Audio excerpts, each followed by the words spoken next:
Welcome to the Midnight Podcast. Today we will be finishing a series we've been reading called My Friend Moved to a Town Where People Aren't Allowed to Take Photos. Huge shout out before we get started to all of my patrons who support the channel. Thank you very much. Now let's get started. I went to bed shortly after getting home. Bryce and I didn't say much to each other. He was in his own little world, rambling to himself. I could hear him deteriorating in the middle of the night, his whispers becoming more fevered, more intense. It was unnerving. I woke up at 7:15 a.m. Of course I did. I left my room, not sure what to expect this time. I entered the living room to catch Bryce already waiting for me, sitting on the couch. "Where were you yesterday?" he asked. I thought carefully about my response. "They texted me with a job, ambulance duty. I'm surprised it took you until the morning to ask me. Everything okay?" He sighed. "They made me do that ambulance job too. Body retrieval. It was horrific." He looked at me intently. "Rose, I've been noticing some things here. For quite some time now, actually. I'm piecing it all together, and I think I know what's going on." "Uh-huh." An awkward silence between us. This time, it was me who didn't want to talk. "Why are you being weird? Feels like you're afraid of me," he said. "I read your diary. You said you liked seeing Meredith Lane get tortured." I felt a familiar buzz come from my pocket when I noticed Bryce reacting to his own. We both pulled out our phones to check our respective messages. My text read, "Cross the street and come inside." Instinctively, I glanced through the living room window. In the Victorian mansion opposite, a man stood by the balcony, phone in hand. I turned to Bryce. "What does your message say?" "They're telling me to stay home today. You?" "Huh. Guess they just want me." I swallowed nervousness. "They want me to join them across the street." Bryce got up from his seat and looked outside at the opposing mansion. "My boss wants you to visit?" "Your boss lives there?" "Actually, you know what? It doesn't even matter. I'm tired of trying to understand this stupid place." I turned away from Bryce, walked to the front door and opened it. I stepped outside. "Rose, wait," he called. All of my rule breaking had clearly gotten the attention of the powers that be. I was afraid, sure, but still, it was time to get this over with. I walked down the stairs and ventured onto the pavement. I heard Bryce's footsteps echoing behind me. He grabbed my shoulder. "Hold on, let's just think this through. The folks in that mansion, my boss, the town planner, they run this place." "Well, thanks for the heads up, Mr. Mayor," I replied. He whispered close to me in a panic. "Look, I've only ever met my boss. For the rest, I've just heard stories. Not great stories, mind you. The town planner? Apparently she's a real monster." I turned around and faced him. "Go home, Bryce. They asked for me, not you." He stood resolute. "I'm coming." I shrugged. "Suit yourself." I inched up the stairs to the mansion. As I did, I looked through a nearby glass-paneled wall to notice that the creeps, socialites, were in the middle of their book club again. A room in broad daylight filled with lit candles for some reason. I turned the unlocked knob and entered. Inside, the man who stood by the balcony greeted me with an unsettling eagerness. "Rose," he said. "You know my name?" I replied. "Of course you do." "You've become quite the celebrity with your rule breaking," he replied. His gaze lifted to Bryce. I'm afraid you weren't included in the invitation." Bryce folded his arms. "Well, sorry, boss, but I'm coming in too." "Is that so?" the man replied. The man, Bryce's apparent boss, made way for me to enter, so I took it. He blocked Bryce's way, however, and the two of them exchanged increasingly heated words. I'd already tuned them out. I continued onwards, deeper into the mansion. I followed the voice echoing through the halls, the sound of the book club reader paired with the rustle of flipping pages. "Let us begin, as we always do, with a recounting of the birth of this lovely town." I stepped closer until the doorframe revealed a group sitting in a circle of chairs inside. The speaker, open book in hand, continued reading. "It's a story that starts with tragedy. The fateful morning when Meredith Lane ran a red light and crashed into Bryce, killing him instantly." Right. Great book club. What sort of gibberish were they going to say next? The cosmic accident, spurred by something as inconsequential as Bryce's morning drive to the convenience store, gave rise to our creation. This place is obsessed with convenience stores, I tell you. I entered the room. Bryce left the mortal plane at 7:15 a.m., with Meredith departing hours later, but their deaths were undone. Meredith and Bryce now live as the two pillars of our neighborhood. Around me, dozens of candles were scattered. They're the two halves of a ritual that keep us tethered to the real world. A table sat in the center of the reading circle. A ritual taken upon by someone brash enough to defy reality. It bore a particularly unique candle, a Polaroid camera, and a photo just out of clear view. Brave enough to challenge the truth. I walked into the center of the circle and arrived at the table, and see through the realization of the impossible. I looked at the photo. It was a picture of Bryce, demolished in the wreckage of a car, his head completely smashed in, pulverized. And wait, why did this look familiar? She still has something she wanted to say to him. She wasn't ready to let go, so she channeled her grief and attempted ritual after ritual after ritual. I looked at the woman reading the passage. Her face was veiled by a shadowy cloak. Her voice sounded familiar. Then, suddenly, the hum of a TV. One of the readers had risen as if on cue to switch it on. The book club members lifted their heads from their laps to watch. I joined them. The static on the TV settled, then grainy footage. On screen was a woman who looked consumed with what appeared to be grief. Why was she in my room? The woman drew a pentagram on a parchment, drawing blood from a deep cut on her palm. Once she had finished the sigil's design, she lit 5 candles at its corners. The scene shifted. Now the woman had a bowl of dark water in front of her. She whispered into a raven's feather, then delicately dipped it into the water and stirred. "Guide him back to me," she whispered. "Return to me a Bryce that will never, ever leave my side." Then, through the static, a new scene. This time a Polaroid picture lay before her, with a distinctive candle flickering beside her. She was sobbing. Her fingers were smeared with blood. She held an obsidian knife and carved runes onto the picture while whispering a strange incantation. The TV flickered off. I stood petrified within the ring of seated strangers around me. What the hell is this? They all smiled. "It's what you built, Rose. For Bryce." The cloaked woman returned her focus to the book. "We're almost done with the reading." She continued with the passage. Finally, she succeeded. Securing a special photo of the deceased's body in the wreckage, she sprung forth a ritual powerful enough to return him to life. But not just his body and spirit. No. Rather, his full headspace, brought to concrete reality in the form of a town. A community where the resurrected could be surrounded by all the things that make up his mind, fragmented thought forms given solid life. Wait, how could this have even... The enchantress who brought upon the ritual would be split into 2. One half of her would go on forgetting this tragedy ever occurred, and would one day be called upon to enter into this constructed paradise. The other half of her, the one knowing the grief, would be born into this town to bring it life. The reader shut her book. So did the others in the circle. The echo of steps pattering into the room. I turned to the source of the noise to see Bryce's boss, the man who had greeted us, holding an unconscious Bryce in his arms. "Wait, what did you do to him?" I asked. The man shook his head. "Fear not, I merely subdued him. The only thing that can actually kill Bryce is the graveyard." He smiled at me. "Welcome, Rose, to your creation." The room broke into applause. "Of course," the man continued, placing Bryce's body gently on the floor. "It wasn't a singular effort." He stepped towards the woman in the cloak, the reader, and lifted the veil from her head. She looked identical to me. "I'd like to introduce you to today's very special reader, our very own town planner," he said as the clapping persisted. "The architect who constructed this wonder of a community, building it using pieces of Bryce's headspace and ratifying it with rules to protect our existence." Slowly my look-alike crept up from her chair.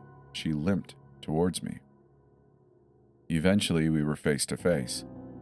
In this neighborhood, spawned from his mental landscape, she started, we've constructed everything Bryce has ever wanted. The cottage and car of his choosing, the tech office of his dreams just in reach, convenience stores aplenty with clear roads to prevent accidents, and mansions and houses built from the same prose contained in his favorite novels. Of course, as with all great towns, contrast is required.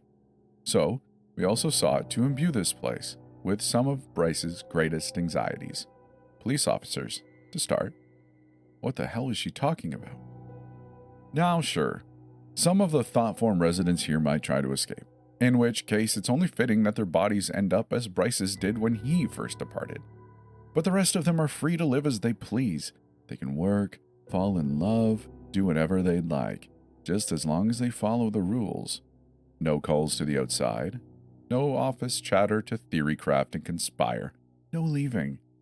This town and its residents are born of Bryce's psyche. If things fragment and spill out into the outside world, the ritual will dissipate and this place will cease to exist. Hence, why rule breakers are strewn about the street as public warnings. What are you saying? And what about no photos? I asked, shell-shocked. Where the heck does that rule come from?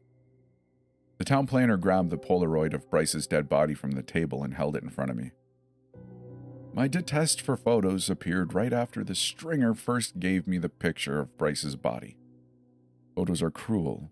Bryce's death should be struck from the record, and yet, by being the core of the incantation that birthed this town, this photo will never cease to exist. She tore up the photo. Immediately, there was a duplicate of it back on the table. You brought all of this to life with your beautiful brashness, she said. But now it's time for you to follow the rules and relish what you've built. Don't let your strong-headedness cheat you out of this. You should be enjoying your gift. I did this. Through the sheer horror, I had one last question for my doppelganger. Meredith Lane, did you pluck her out of Bryce's headspace too? My other half smiled. While Bryce's subconscious would surely loathe the person who stole his life away, her current state is my creation alone. Think of it as her punishment for taking him away from us. I looked down at Bryce's unconscious body on the floor. I couldn't let go, I said.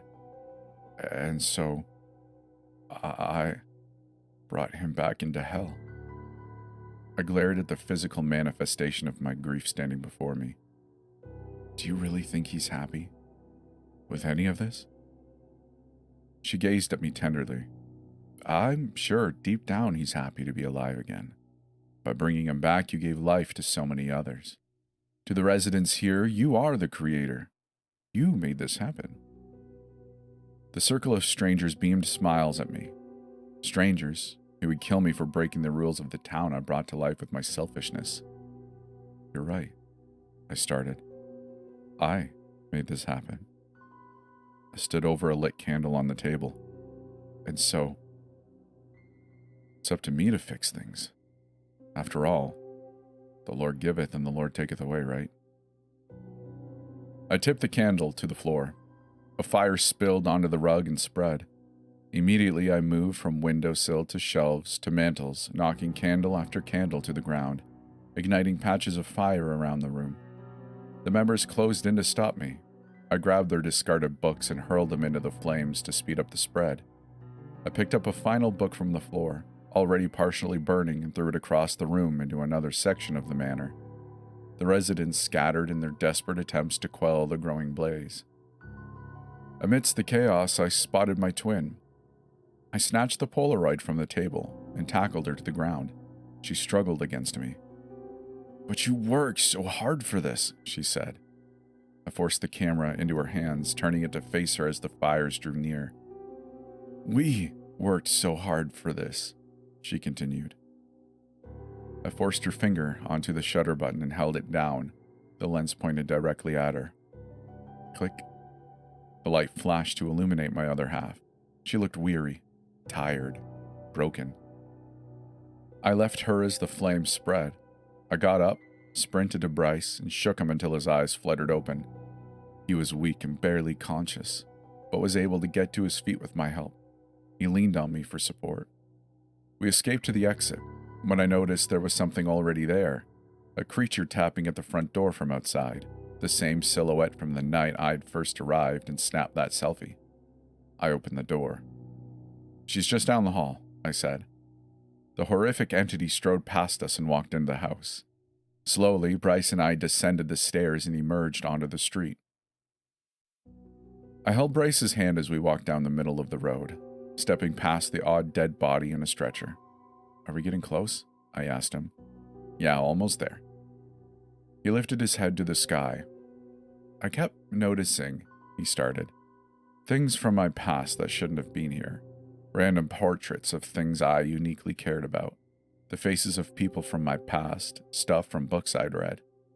I wish that I could have pieced it all together sooner." "There's no way you could have known." We kept walking. "So why did you bring me back?" he asked. "Clearly because I've been in love with you my entire life." "I think I just really missed you. Sorry, bit of a dick move on my part." "It's alright. I'm just excited to get some sleep now." We were closing in on the graveyard now. I could tell because the damage of his body was becoming more and more apparent. With each step he looked more unrecognizable. See you on the other. We're almost there, buddy." Sighed.